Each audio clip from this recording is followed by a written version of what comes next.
That's when Infosys listed on the Nasdaq, becoming the first Indian company to do so. An event that not only raised the profile of Infosys, but the Indian IT industry. Last week, we saw Freshworks becoming the first Indian SaaS firm to list on Nasdaq. Now, is that an Infosys moment for SaaS? That's what we're going to find out. And also, if this will be the first of many more IPOs coming from the SaaS sector in India. Let me start with Suresh, who's possibly the most seasoned SaaS entrepreneur on this panel, someone who also knows Freshworks, Girish, very well. He's also helped grow the ecosystem through SaaS Boom. Suresh, what does the Freshworks IPO mean for SaaS in India? Is it genuinely a tipping point? Is it an outlier, long way to go for the rest? What's your assessment? Suresh, I think you're on mute. Can you hear me? Yes. Yeah, so I truly believe this is a fantastic milestone, and it's a great milestone, in fact, actually. So in 2018 is when we first put out this $1 trillion vision for SaaS opportunities in India, and it's so heartening to see within a 3-year time frame, this has already become a mainstream conversation, and the Freshworks IPO only makes it even more powerful, right? And in fact, I would say pretty much the Indian SaaS industry, the future can be determined after, like, say, the Freshworks IPO and before Freshworks IPO. So it is that kind of a great milestone, and I think it's looking fantastic for the SaaS industry in India. That's an interesting point. Just like the Indian internet ecosystem is defined as, the pre-geo phase, post-geo phase, possibly for Indian SaaS, you would have a pre-Freshworks and post-Freshworks. Would you agree with that, Noshir? Because if you look at the numbers, we already have 1,000 SaaS startups, I think 10 SaaS unicorns, more than 40,000 people employed in the sector. So what will it take to go from here to the next milestone? Sure, Chandra. Firstly, I think Suresh is absolutely right. I mean, we did this effort over the last 6 months, with Suresh and about 40 other SaaS companies. We certainly believe we can actually see $1 trillion in value creation over the next 10 years in SaaS out of India. That would still mean, effectively, if you just look at the revenue line, as you rightly said, we're roughly about 2.6 billion today. We think it could get to about 50 to 70 billion in 10 years. And with the multiples we have, it will actually mean roughly $1 trillion in value creation. And that's about 500,000 really high potential jobs. The interesting thing about this, Chandra, is that it took the IT industry will take about 30 years to get there. And we think actually SaaS has the potential to do this in the next 10 years. Why is this happening now? It's very simple. COVID has been a multiplier effect.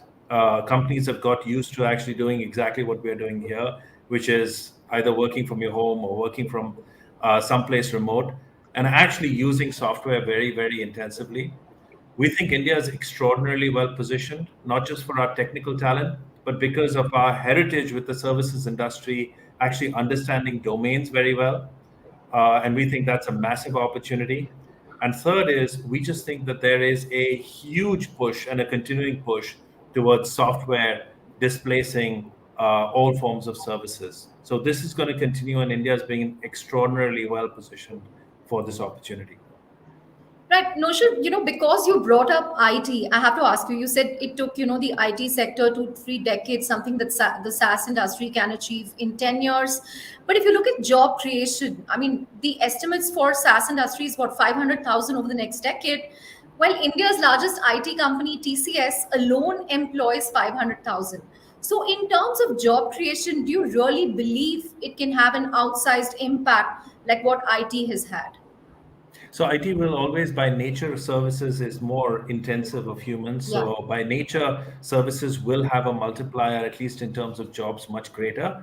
But Chandra, what we always must remember is that for each one of these jobs that are created in the sector, there is a multiplier effect of jobs that are indirectly created, everything from construction of facilities to, dining and eating out to, homes or maids that we all employ, or cooks and all of that people will employ in their household. So the indirect job creation is order of magnitude important. But certainly not just for job creation, but also for value creation, this sector is going to be one of the largest sectors that we're going to witness in the next 10 years in India. Just imagine $1 trillion in market cap. And Suresh is absolutely right. Freshworks is, I think, just the start. We're going to see a lot more behind Freshworks and what Girish has trailblazed. Right. Let me get the investor view here, Dave and Alok, both of you. One particular challenge that people highlight when it comes to SaaS is you really need to scale in order to create value, generate value. So, will it be possible for multiple companies to scale? What are the challenges that you see there? What can companies do differently? Dave, maybe you can go first, and Alok, you can weigh in. Sure. Thanks, Chandra. Thanks for having me here. I absolutely think companies can scale from India. I think the thing that was one of the ingredients that was lacking so far until about 5-10 years ago was confidence. And I think the Freshworks IPO really shows the confidence of Indian SaaS entrepreneurs. I just look at that letter that Girish wrote in the prospectus. It was very centered on India and being proud of India and the heritage that Girish had. And I just think we are not being apologetic anymore about being from India and building great software from here. So I think confidence is one thing required for scale up, and we've seen that. You see all the posts on social media from entrepreneurs around India talking about how much confidence it's given them to see Freshworks go public. So absolutely that's required. I think the second thing, and I'll leave it for further discussion later, is that scaling up isn't all one flavor in India, and there's lots of different flavors of SaaS that we're going to see, and Freshworks is one of those types. I'm looking forward to seeing some of these other flavors going public and getting to scale as well. Right, we'll come to the other flavors, as you said, as we carry on with this discussion. Alok, would you like to weigh in here in terms of scale? Do companies have more confidence now to really invest and scale? Alok, you're on mute. Oh, is that right? I'm on mute. No, we can hear you. Yeah, we can hear you now. Okay. So one thing is the confidence or the belief part that they have talked about. I would say there are 4 things that need to come together. One is that belief.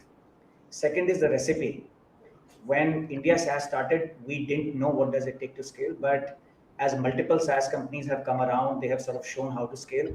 That recipe in the ecosystem, or what we call the experience curve, I think has come into being. The third is the talent, which is related to that experience. I remember that if 6 years back, you wanted to set up a remote sales engine, or God forbid, an enterprise sales motion which needed to be on premise or on the ground in the US, let's say, people didn't know where to hire the talent from. But today, a lot of that talent already exists. And the last part is, I think, just the access to distribution, which goes back to the point that Moshe was making. If you think about scaling outside of engineering and product, you are building demand and you are executing on that demand through a sales engine. And a lot of that is being done through digital means today, as opposed to being in person, sort of whining and dining with the people. And that distribution, or the access to that distribution, has become much more easy today than what it was just a few years back. So all of that has actually made scaling much easier today, Chandra, than what it was just even a few years back.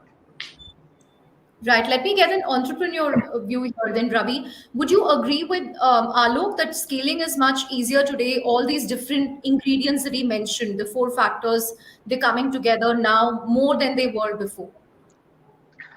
Yes, Chandra, I think I agree to what Alok said. And I feel, so first, if you start with, I think the vision and the confidence today for SaaS entrepreneurs is much larger, and Freshworks has shown how you actually can replace and displace some of the traditional enterprise software companies with a different, unique approach, with a product focused approach. And I think the other important element that has also come in place, especially in the last 7 years, is the ecosystem that has actually kind of come together, where I think the SaaS ecosystem in India is probably the major ecosystem where entrepreneurs help each other a lot. share learnings and the best practices of driving growth and of scaling businesses. So that I think is also an important aspect that is kind of really helping entrepreneurs like me to learn from each other, and really kind of and also like having that and then entrepreneurs like me also have that have the vision to pay it forward as well, because we also have learned a lot from other entrepreneurs as well. And I think the other part from the scale perspective, I think go to market expertise and then the is very important. And like Alok mentioned, today we have multiple SaaS companies which came out of India and and then which operate in global markets. And we have a clear GTM playbooks to go from $1 to $10 million ARR and $10 to $100 million ARR. And then how do you kind of approach that? Whether you're targeting SMBs or whether you're targeting mid-market or enterprise segments, I think there's a lot more learnings and best practices both across the shade across the people, as well as a lot of information that is also kind of out in the internet as well, right? So I think we have all the ingredients, like we have the vision, we have the ecosystem, we have the playbooks, and then the talent part is something that is covered by other people in the others in the panelists as well. Right. Suresh, Ravi mentioned the important role that the ecosystem here is playing, that you have the playbooks in place so that, it helps new entrepreneurs. So is it also easier today, or does it take quicker time for entrepreneurs in SaaS to achieve product market fit? I saw a post of yours where you said it took you 15 years to kind of, stumble upon the perfect product, which is now doing well for you, but the previous 3 products did not work. Do you think if this ecosystem had been there, you would have perhaps, reached that product market fit much earlier? So if you can give us that perspective, even in terms of product market fit, is it much easier today compared to, say, a decade or 15 years ago? Yeah. So yeah, of course, absolutely right. So I've been in this ecosystem building, domain for more than 13-14 years, from 2007 onwards. First I did it for NASCOM, then I did it for iSpirit, then finally for SaaS Boom, because one of the biggest challenges I faced is there was no ecosystem like Silicon Valley in India where entrepreneurs can help other entrepreneurs. Finally, we created part of SaaS Boom. We created all the playbooks that is required for people to achieve product market fit, or go from 0 to 1 million, from 1 million to 10 million. I don't think we have a playbook yet for 10 million to 100 million. I don't think we have that. We believe that after 10 million, companies will have to figure it on their own. We probably have a small cohort discussions that are happening in that space. But yes, it's a lot easier now. But on the other hand, on the scaling angle, it's also a lot tougher. I think because there are 2 angles. When more companies are coming on board, unless they find newer white spaces, they're going to be sort of a little red ocean situation that's happening, right? One. Then we already are seeing the red ocean kind of a behavior in the talent space for SaaS. People are fighting for talent, and people are, especially COVID has made the global talent landscape more flatter, right? Much more flatter than we expected. So all that is going to put a lot more stress on the SaaS company, because now this is become like a hot category, and everybody is going to jump in and create more chaos, more challenges, and more people fishing in the same pond. So it is going to get a little bit more hectic and tough, but it's going to be interesting and good for the country maybe overall. So that's my personal view. Right. That's an interesting point that you made there, that it's becoming more crowded. Alok and Dave, would you like to weigh in? Do you believe that it's becoming a red ocean scenario where, multiple players are going after the same areas? So you might just see a sliver of growth, and beyond that, you don't know what to scale, that, you could hit the wall. Do you believe that is a big concern now? Go ahead, Dave.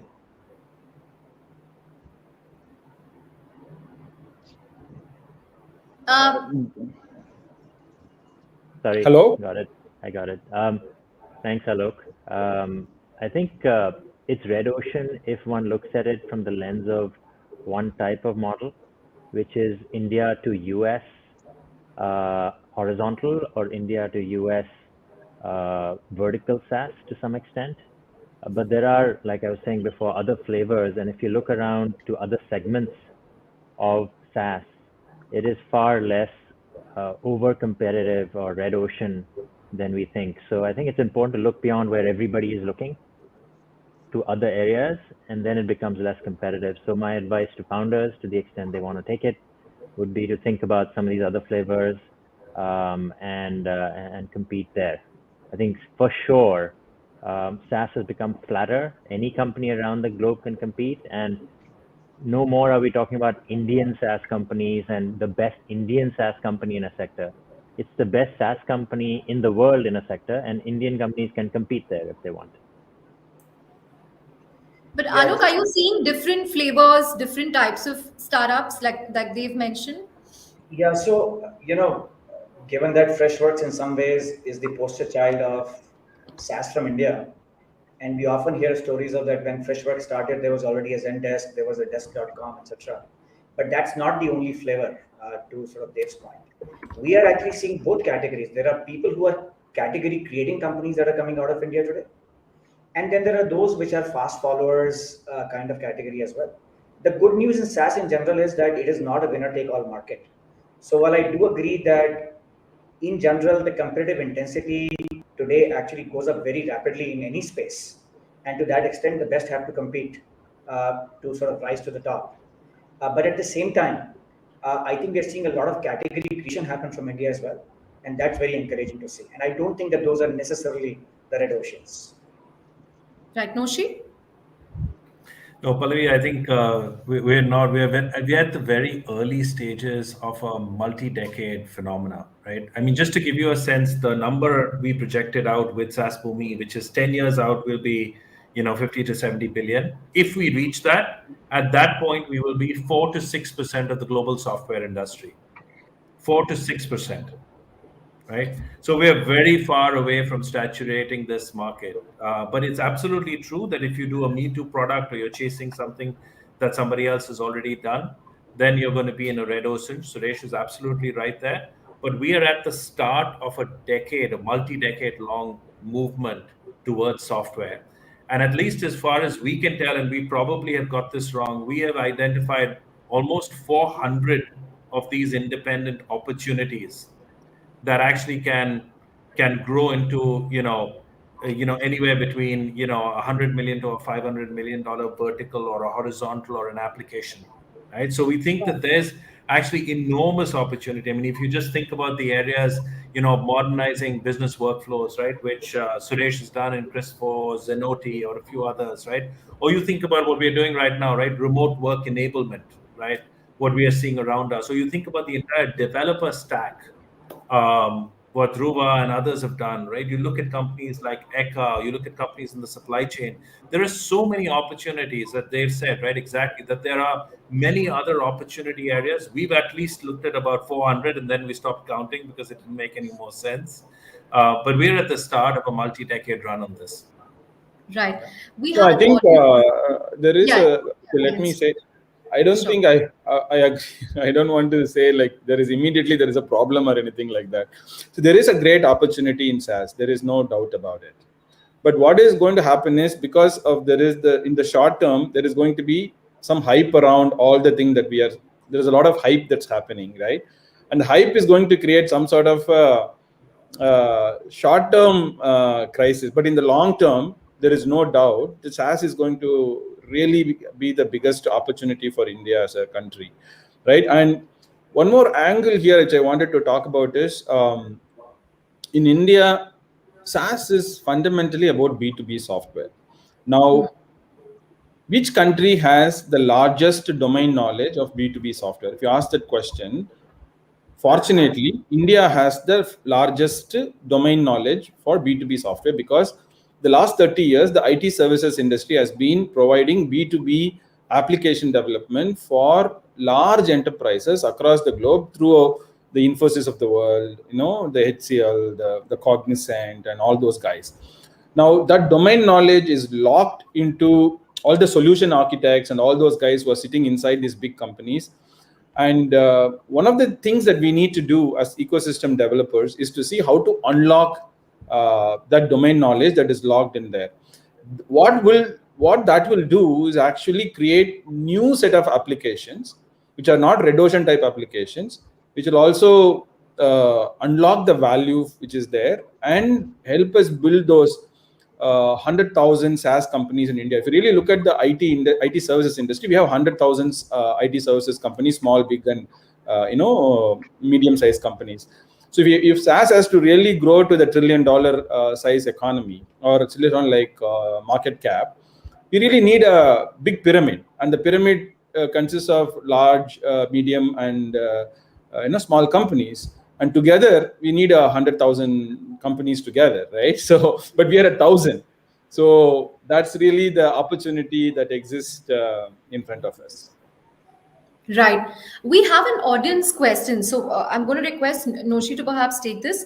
Which countries globally will be more in focus for revenue generation by Indian SaaS companies over the next 10 to 15 years?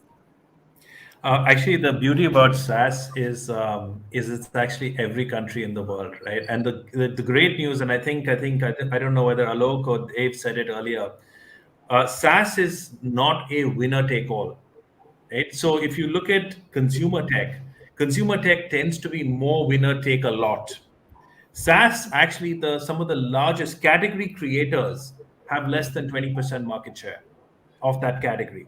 Right? So SaaS by its very nature is much more global. It's much more fragmented. In fact, we don't think that there is any single opportunity. In fact, 60% of the SaaS opportunity exists in our estimates outside of North America, just to give you a sense of what that opportunity is. And that doesn't occur in services. So it's indeed a truly global opportunity. No country dominates it as an opportunity, and no single provider generally takes everything or takes a lot. Interesting. Chandra, if I may add to Sure, Alok, sure. Historically, if you look at market sizes, by and large, North America or US, if I may say, has been 50 to 60% of the market share or geography share for any software category that has existed. Yeah. It is also the most homogeneous market. I do feel that if we had to pick out one country, I still believe that it is still going to be US, which is going to be the primary one for many SaaS companies. But it does not mean, again, I'll keep repeating Dave's point on the flavors of Indian companies, is that there is no unique flavor today.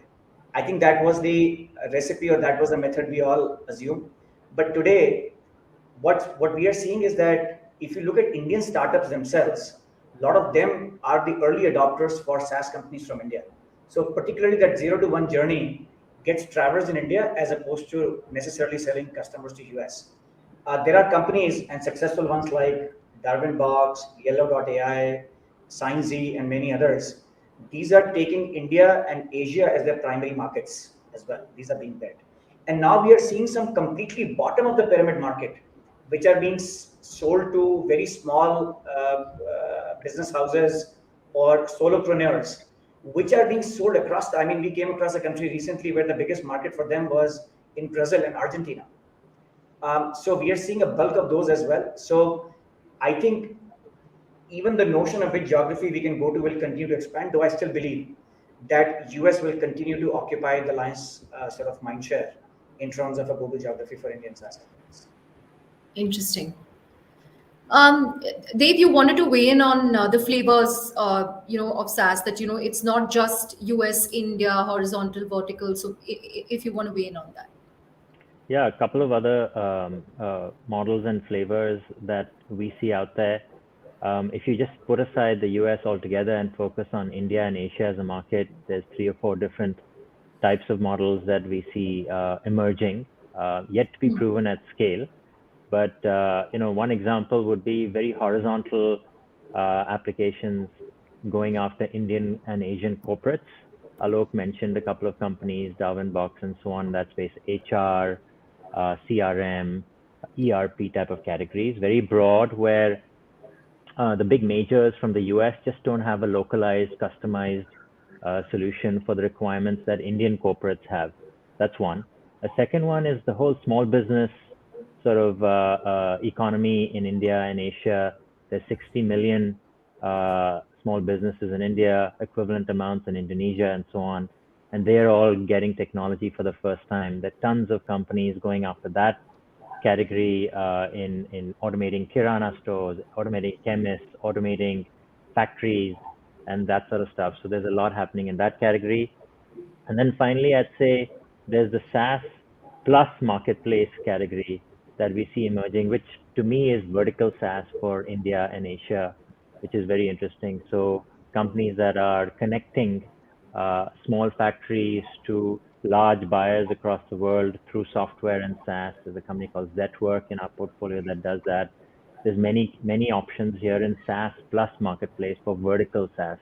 And then the final one is prosumer SaaS. These are mobile-centric applications that work for individual professionals or small teams, not just in India, but across Asia. Things like manipulating data and sharing data, things like creating reports, things like sending invoices to your buyers or suppliers. Those small pieces of software also are now available. And India has an advantage there because we're very mobile-centric.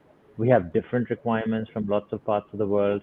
And so founders can also find white spaces serving India, which is, I think, unique amongst many other countries. US has that property, and China has that property. India has that property as a whole. Right. Ravi, we heard about the opportunities, but in terms of challenges for SaaS entrepreneurs in India today, what would the biggest challenge be for you? Yeah, I think if I look at earlier what used to be the challenge back in 2014, 2015, and I started building over the last 7 years, capital used to be the challenge. Now it is like all Now the you're gonna tell me about investors. that. Yeah, exactly, right. So now all the investors are definitely focused on SaaS as a category, and but obviously that means that gives ability for the SaaS entrepreneurs to kind of experiment faster and test faster. But at the same time, if you look at the current challenges for SaaS entrepreneurs, again, it depends on the segments, geographies that you're looking at, and the segments that you're targeting. The first part is that whole 0 to 1 journey, right? I think there are a good number of companies in that $0 to $1 million journey and $1 to $5 million journey. And once they break out that kind of that $5 million goal, I think that's when the things can move very fast, right? So I think the challenges is basically that in that first $0 to $5 million, having that understanding of the how to get to that product market fit and how to get to that growth market fit, and then how do we that is a key part. I think there's a lot of learnings that need to be kind of taken from this for the SaaS entrepreneurs, and especially with regards to the establishing in international markets like North America and Southeast Asia, right? It's not going to be easy. For us, we ourselves as a company, we started off from India. We established initially in India, created the category, and then started expanding also in India, like back in 2016. And it wasn't easy in that first 1-2 years, right? And having that really belief into that, and localizing the go-to-market strategy, right? So when you look at markets like North America and Southeast Asia, and especially North America, right? You need to kind of build a minimal foundational team to really kind of derive the results out of it. You can't just put in like few people on the ground and then just do half-baked efforts to be able to see the results. So you need to kind of have a full foundational team, and then every new market is a different market to some extent. Again, depends on whether you're focusing on SMB versus mid-market versus enterprise. But if you're really focusing on mid-market and enterprise specifically, every new geography is different. You need to establish product market fit in that geography. So that means you need to kind of align your product to the local market needs. You need to have your local people who actually can hustle and create the playbook for you to kind of expand your presence, for you to set up your presence in that new market. And then you need to have different people for creating playbooks, and then different people for scaling the playbooks. So that's something I think people need to also understand that nuance. You can't just bring in a very seasoned salesperson and then give them to kind of create a playbook in the beginning, right? They're not good for that. So having that, I mean, figuring out those nuances, but I think at the key level, one of the key things that gets ignored is basically heavy focus on the product. Having a very in many categories, there are obviously it's not about establishing the concept of your product. It's about establishing why you are better in some of these categories, like horizontal categories like CRM and so on. So that's where you need to kind of have a unique approach to your product, and then continue to innovate on that.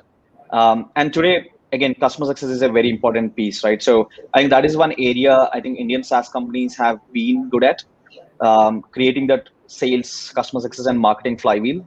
But that actually comes with a lot of learnings and a lot of failures. If you can reduce that, because if you really can maintain like that 120, 130% net revenue retention as a company, so you can just grow by 20 to 30% just from your existing customers, and then just kind of get the remaining from your new customers, right? So Right. so these are some things I think I can I just wanted to kind of add.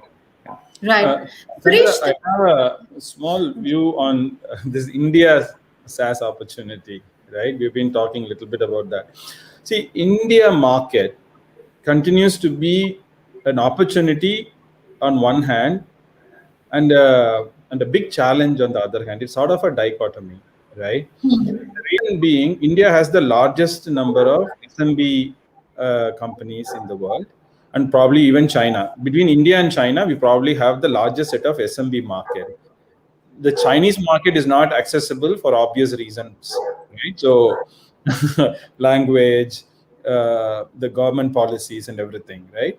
The hosting, so many challenges accessing Chinese market. But when you come to India market, if you remove the top 2,000 or 1,000 companies in India, below them, they cannot afford the same price point that we are offering as an SMB software developer to an SMB customer in the developed countries. Those price points actually doesn't work in India, right? First. Second, if you reduce the price point, of course, there is a big opportunity. But then when you reduce the price point, the cost of acquiring customer increases, which means fundamentally the unit economics goes for a toss.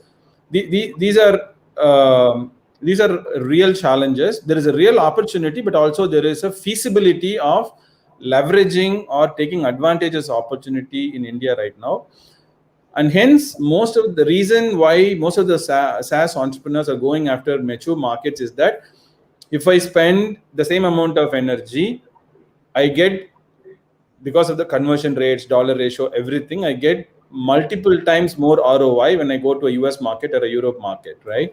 But I have to spend the same amount of time and get 10 times lesser value, and I have to, and also the Indian customers are not more self-service enabled, right? For example, you can actually expect the IT maturity in even a normal business user to be a much higher level there, and the self-service culture is there. The do-it-yourself culture is there predominantly in America. But in India and Middle East and all the Eastern markets, there is something like a do-it-for-me mindset, right? So it's not like do-it-yourself mindset, but it's actually a do-it-for-me mindset. So when you have to do it-for-me mindset, the cost of providing that service also increases, right? Now, okay, Suresh, 1 second. Dave has a counter view. Dave, you're saying disagree. Sure, of course. Otherwise, this panel will be very boring. And I can add my view as well. Yeah, it's better we maybe disagree. Dave and Ravi quickly. Yeah. Dave, would you agree? Yeah. No, I would disagree in part. I think Suresh is exactly right that if you look at it from the lens of the West and building SaaS companies that have been like they've been built over there, I don't think we'll find that sort of opportunity here. However, I think as an investor, I'm looking to back founders. We're looking to back founders that are going after markets that haven't been dominated by somebody yet already. And that's where we see the very, very large outcomes. And so there are such markets. I believe entrepreneurs can solve some of these problems that Suresh talked about. And I'll just give you one example. Lots of small businesses in India use WhatsApp. Okay, is that a high IT cost? Are those users IT not savvy? They're using it today to talk to their customers, to talk to their suppliers, to talk to their employees, to manage very complex business processes, all on a very simple piece of software like WhatsApp. Do we need to apply the same lens that, oh, it's not a sophisticated piece of software that has 29 steps of workflow or whatever that is built in? No, I don't think so. I think these simple solutions can help. That's just one example of zero support needed for a technology solution for India's small businesses. Right. But the other point, I think Ravi also wanted to weigh in here. I mean, you can instead target people who are actually willing to pay for your product, because he says the price points do not work with many small businesses in India. I'll just add my point there, a very valid point. I think, again, we have to come out of the way of thinking about SaaS as only one type of revenue model. I think in India, when you're targeting India, there are different models you can layer on top of software. And so we see software plus marketplace, so transactions coming on top of different kinds. Software plus financial services is something that we're seeing in India as well. And so it's not just extracting subscription revenue from customers. There are other ways of extracting and of creating and extracting value. Yeah, meaning for me, it's very interesting that Dave really is now on the other side of the spectrum, and then talks about India, SMB, we can go after, build this market, because traditionally, I'm very, very thrilled to hear this perspective, because traditionally the investor has always been, hey, how are you going to make money if you're going after the India market? Indian customers can't pay. They don't have the money to pay. When will you sell? How will you educate them? No, you go after enterprise customers. That's why, how do we make $100 million company in the next 5 years, right? So like, if you sell $100,000, $200,000, you get 500,000 companies, your $100 million goal is done, right? The numbers are so much more straightforward to compute. But on the other hand, $50 and $100, how do you make $100 million company so that you can become $1 billion valuation, right? So that is what investors have always been chasing, right? But now I'm so happy and excited to see the perspective change. But my view is more on the founder perspective. Like, for example, as a founder, I have an X amount of time I'm going to spend, and I will get $100 for that, and I'll also get $1,000 for that. Where do you want me to go? Right? Yeah, that's really what I'm trying to. Let's get in other views as well. Noshi, would you like to weigh in on this? Is this a big challenge and at the same time an opportunity? So Chandra, I think we should just agree to disagree, or agree that the market is large enough for everyone's opinion to be right? Which is what I say, right? Which is, even if we succeed in our wildest ambition, we'll be 4 to 6% of the global market, right? So we've got plenty of headroom in the US, in India, in Southeast Asia, and in other markets. I want to come a little bit to what do we need to do to achieve this, right? Because the numbers are astronomical, whichever way you cut it. Yeah. What do we actually need to do to achieve this? And I'll talk about this from two perspectives. One from the company perspective, and the second from India or our country as a whole. From the company perspective, we need to fire 3 engines, right? Assuming you've got good product market fit and you're going after the right area. We need to fire a revenue engine, we need to fire a product engine, and we need to fire what I call a new business building engine, right? All 3. So the revenue engine, for example, we actually systematically, as an industry in India, we don't invest as much as we should on growth, right? And of course, there's a difference between leaders like Kislo and others and the average Indian SaaS companies. But the average Indian SaaS companies are under investing in growth today. Partly, maybe it's because of some conservatism, partly it's because of what Dave talked about earlier, which is the confidence was not there, whatever it is. But you need to target a 125 plus NRR in your growth engine to actually drive that 40, 60, 80% growth. That's the first engine. Second is product. In product, there are 2 parts of it. One is developer velocity, And the second is how you allocate your resources towards growth as opposed to enhancements or maintenance. And finally, as important for the company is what are you building next? Because once you hit a certain ARR, and now I'm referring more to the companies that are post 10 million ARR, you got to keep inventing. You got to keep thinking about the next stage adjacency. And how are you going to do that? And if I could change to India as a country, there's literally, if you ask me what are the three things we need to do, I would say talent, talent, talent. The number one thing which will sustain this industry in India or anywhere around the world is talent. There are 4 sets of talent we specifically need. We need product manager, we need product engineering, we need product ops, and we need design. Right? These we are going to take from 40,000 we have this year. If we're going to achieve our ambition in 10 years, we're talking about 500,000, right? For a number that's not big in India, but from an education perspective and getting the right talent, that's huge. That's what's going to limit our ambition, not the opportunity out there, not the country, not the demand. Hopefully, we won't have to dole out BMWs in order to get all these people like we are doing in the current environment.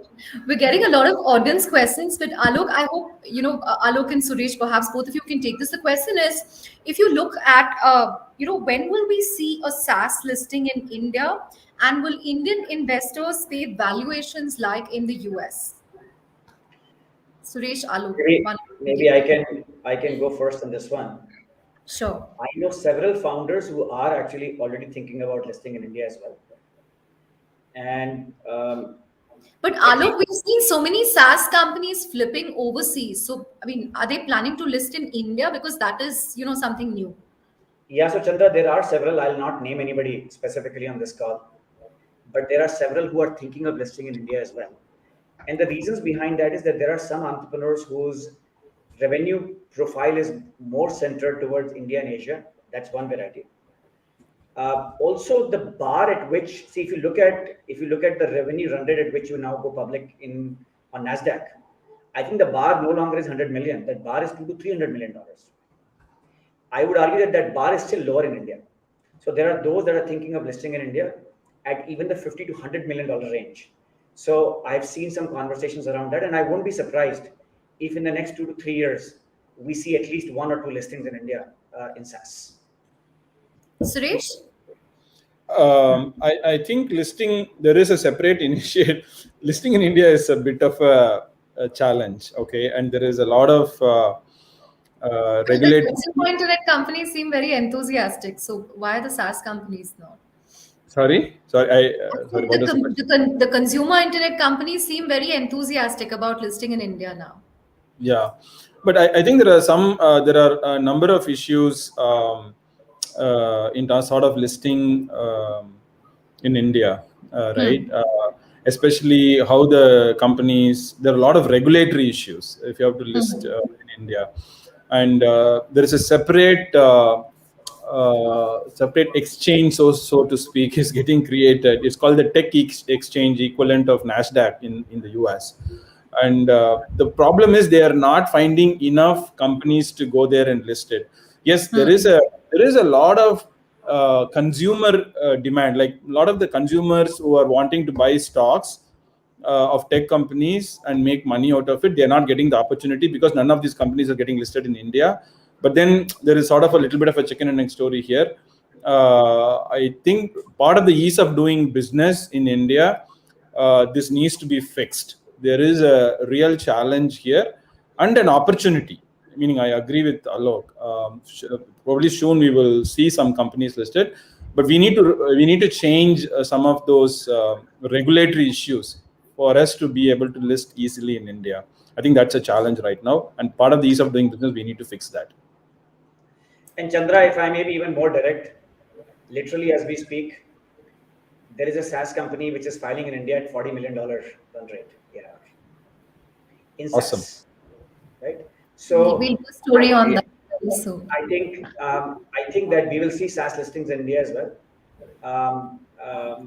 I think there is an appetite today. Whether that appetite is short-lived because there's a lot of buoyancy in the market, or whether that's a long-term trend, I think times will tell. But in terms of valuations, Indian investors are willing to kind of give top dollar like the US? I mean, Chandra, if you look at it, I don't think now there is that much difference in valuation in what Dave and I are writing checks at today in India versus what our US counterparts are writing at. The bars have moved. Maybe the bars were set by our US peers, but ultimately those bars have become pretty similar in India as well at the moment. If you look at what the consumer markets have shown us as well in the recent listings, I see no reason why SaaS will not be any similar. Ravi, do you have any listing plans? Okay, I mean, I don't want to break any story right now, but yeah, yeah. I mean, I think as a company, I mean, I think we are currently kind of incorporated in North America as a main entity, See, but one more I mean, company that's flipped. And you're telling me listings will happen in India. actually, we never flipped. We started off as a North American company, just listening to the challenges back then, 2014. But to be honest, I was starting with, other SaaS entrepreneurs recently as well. In the last 1 year, I mean, with the whole change in the public markets, the way companies are getting valued in the Indian stock markets, and like Alok mentioned, right? So if you need to list in the North America, the bar of the revenues, earlier it used to be kind of 100 million ARR used to be kind of the scale, and now it is much more. Generally, typically, companies preferring to list at a much more larger scale, and I think the bar for the same is lesser in India. And if you look at some of the other tech companies in India, like Tanla Solutions, Affle, which might not be exactly purely SaaS, but look at the way they are getting valued, the kind of the PE ratios that they have, the kind of the annual run rate multiples that they have, and how they have grown in the last 12 months. It just kind of there's already a clear investor appreciation for tech companies, and I think there is probably also less supply in India of those tech company stocks, and that's also probably driving that. I think definitely I clearly see. I think there's rate gain just going public, if I'm not wrong, and then there's going to be a lot more companies that will go public in the next few years. Yeah. Right. We're getting a lot of audience questions. Noshir, maybe you can take this. Can we see the emergence of an Indian Google or an Indian Microsoft in the near future? I think this is a favorite question for the last 3 decades, but Noshir. No, but it's already there, no? Why we should really wait still? It's already there. See, I think the other thing that we are failing to probably recognize. Sorry, I probably took over. Sorry. Yeah. No, go ahead, Suresh. Go ahead. See, the thing is, if you really look at the other company we have to talk about is Zoho as well, right? Yeah. So if you really look at, Dave was talking about flavors, and Zoho is another flavor we should really talk about. And they have actually cracked the SMB code, and they are the Indian Microsoft in many ways, right? And they're probably many times bigger than Freshworks in terms of revenues and valuations. And I know they are Freshworks has 3,000 plus employees. Zoho has 10,000 employees, right? So they're like easily. And they've also cracked the talent issue by doing a very so India already has a Microsoft and a Google equivalent. So no longer we should be asking that question. Noshir? My add to Suresh, I completely agree with it. My ambition is that actually we create the next Google for the world, right? The category that does not exist with the Indian companies. And I think that is exactly what many of these companies are going after and doing, because just remember, to go back to what we said at the start, right? Which is COVID really has changed the world and will continue to accelerate this change much more than we could have ever imagined 3 years back or 2 years back, right? And so taking advantage of this, we can build the next, industry out of India for the world. Right. Another audience question, maybe Dave, you can take this. Can Indian SaaS industry grow without business from the US?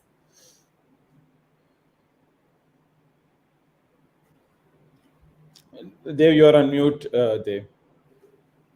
Sorry about that.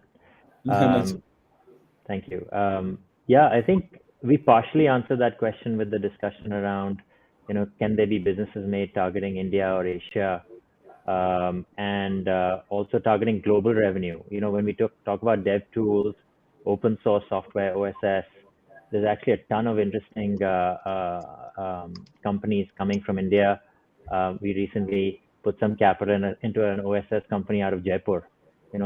Remote work also means these companies will be from all over India, not just Bangalore, not just Chennai, but all the other cities of India. So I definitely think companies can be built targeting other markets, yet to be proven. And that's where risk capital that folks like Lightspeed, folks like Stellaris, that Alok represents, that's where we put our capital, in things that have not been proven yet, because that's where the biggest returns are.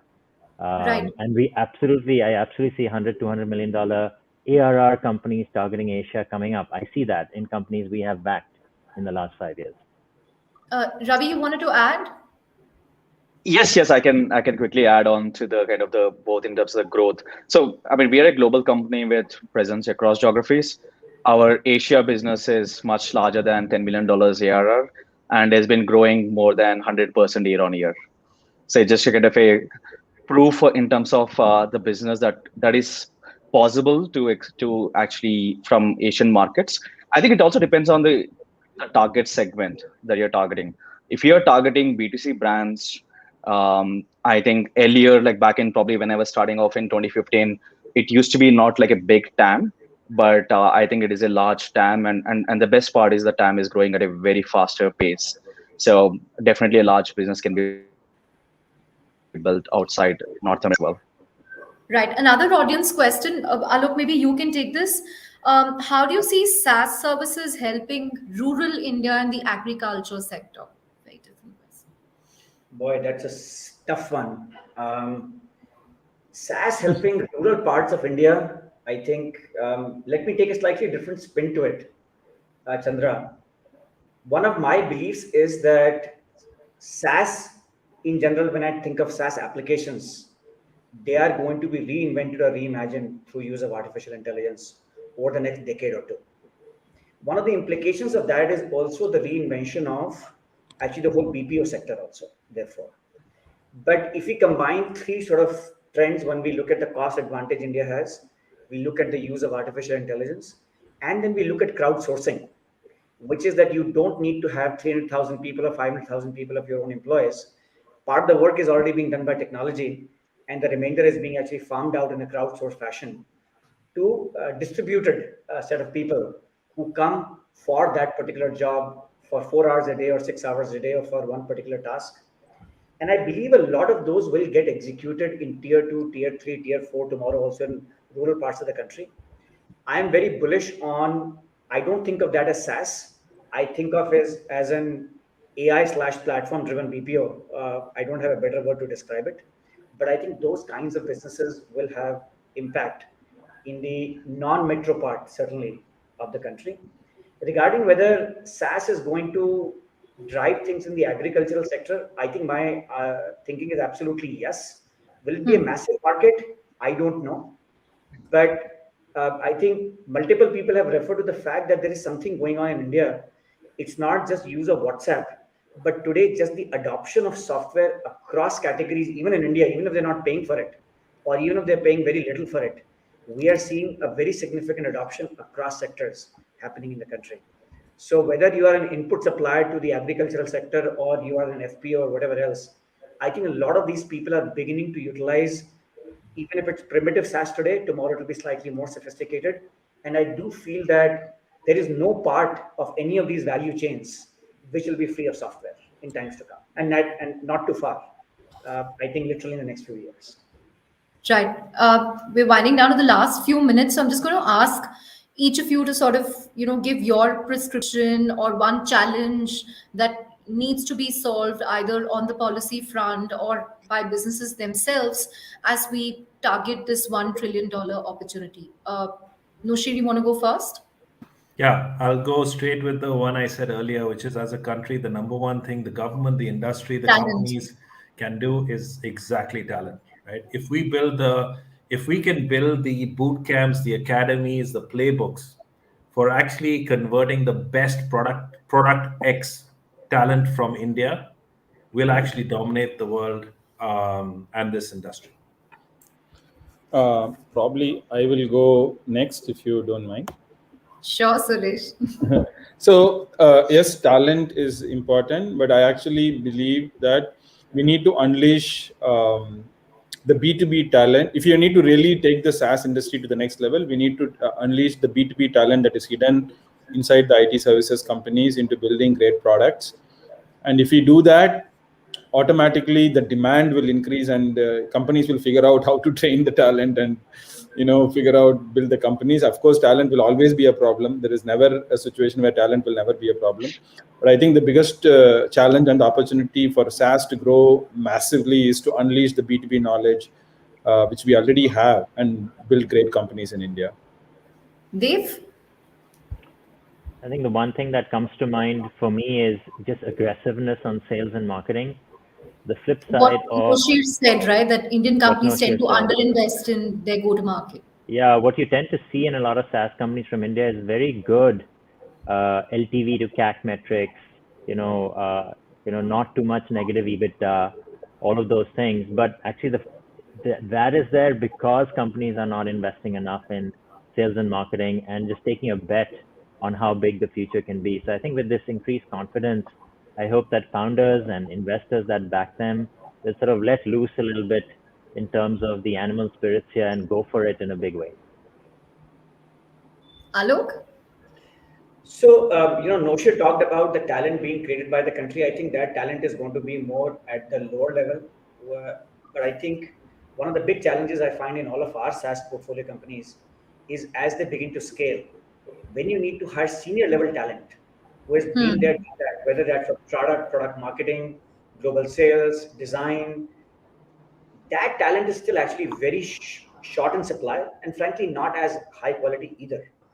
And I think we still need to tap, for the lack of a better place, I would say US markets for that talent. I think it also has to do with the comment that was made earlier that we understand the 0 to 1 journey. We understand the 1 to 10 journey. I think as we have enough patterns and examples of the 10 to 100 journey, a lot of the talent will get created also over a period of time. But there is still some distance to go for that talent to get created. Ravi? Yeah, I think two things. One is I think invest more into positioning and marketing. I think they've sort of mentioned on the sales and marketing. I mean, North American companies are really great at marketing, even though they have might not have the best in class product in some cases, right? So I think we need to invest more into positioning and marketing. There's the second part is I think building the exec teams. The third is probably like thinking ahead. I think for SaaS companies, which are especially focused on mid-market enterprise, right? If you need to kind of drive results next year, you need to do a lot of things right now. So thinking ahead of what are your going to be your future growth drivers is going to be very important. Interesting thoughts there. Talent, investing aggressively in sales and marketing, as well as scaling as an entrepreneur, even as you scale your enterprise. On that note, thank you all very much for joining us in this panel discussion. Hopefully, we will march towards that $1 trillion opportunity with all your prescriptions. But thank you very much for joining us. Thank you, guys. See you soon. Thanks, everyone. Thank you. All right. Bye-bye.